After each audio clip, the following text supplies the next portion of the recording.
పవన్ కళ్యాణ్ చాలా ఆరాట పడతా ఉంటారు. అక్కడ గిరిజన ఇప్పుడేంటి ఆయన క్రిందటిసారి తెలుగుదేశంకి వ్యతిరేకంగా వైఎస్ఆర్ కాంగ్రెస్ పార్టీకి ఓటు వేసినటువంటి కాపుల్ని తీసుకెళ్ళి తెలుగుదేశానికి ఓట్లు వేయించేలా చూశారు. దానికి నజరానాగా ఒక 21 అసెంబ్లీ సీట్లు తీసుకున్నారు. తద్వారా కాపు సామాజిక వర్గానేమో ఏకం చేశారు. తెలుగుదేశానికి వ్యతిరేకంగా ఉండే కాపుల్ని తెలుగుదేశానికి దగ్గర చేశారు.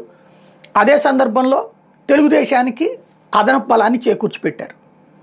రెండో పక్కన అందుకు గాను తన పార్టీ ఉన్నతికి కొంత అవకాశం దక్కించుకున్నారు. అందులో కొంత నామినేటెడ్ పోస్టుల, ఎమ్మెల్యే పోస్టుల, ఎమ్మెల్సీ పోస్టుల ఇవి నడుస్తున్నాయి.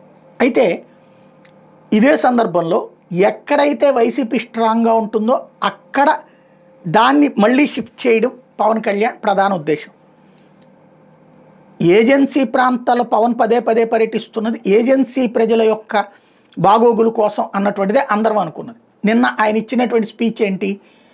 మీరు మాకు ఓటేయకపోయినా సరే మీకు మేము చేస్తున్నాం. గత ప్రభుత్వం 90 కోట్లే ఖర్చు పెట్టింది, మేము వస్తే 1000 కోట్లు ఖర్చు పెడుతున్నాం. ఇప్పటి నుంచి 1000 కోట్ల రూపాయలు. 5 ఏళ్లలో వాళ్ళు 90 కోట్లే ఖర్చు పెట్టుంటారా? కేంద్ర ప్రభుత్వం డబ్బులు ఖచ్చితంగా 1000 కోట్లే ఖర్చు పెడతారు.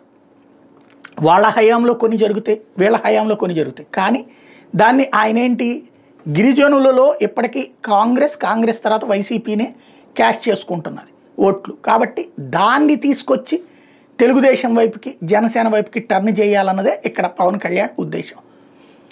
ఒకప్పుడు ఎస్సీ ఎస్టీ సెగ్మెంట్లో వైసీపీనే హవా 2014లో కానీ 19లో కానీ. 24లో ఎస్సీ నియోజకవర్గాల్లో పవన్ కళ్యాణ్ ఇంపాక్ట్ పనిచేసి తెలుగుదేశానికి జనసేనకి షిఫ్ట్ అయినాయి ఓట్లు. ఇప్పుడు ఎస్టీ నియోజకవర్గాల్లో ఆ పని చేస్తున్నారు.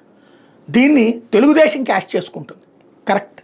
కాకపోతే జనసేనకి సంబంధించిన స్థానిక నాయకత్వాలు ఏమైనా క్యాష్ చేసుకోగలుగుతాయా?